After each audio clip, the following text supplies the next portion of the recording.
આ છે ધોરણ 8નો વર્ગ અને subject English, unit number 1, lesson number 1, I will be that.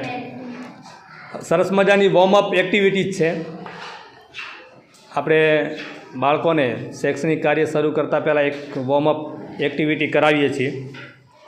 A warm up એક્ટિવિટીના ભાગરૂપે આજે અવર ઇન્ટ્રોડક્શન એના વિશે વિદ્યાર્થીઓ પરફોર્મન્સ કરવાના છે. તો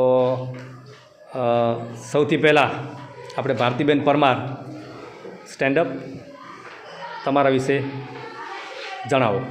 My name is Bharti Parmar. My father name is Gagavai. I am student. I study for class 8. I live from Nekare. Dancing is my hobby. I am happy. Very nice Bharatiben Parmar. And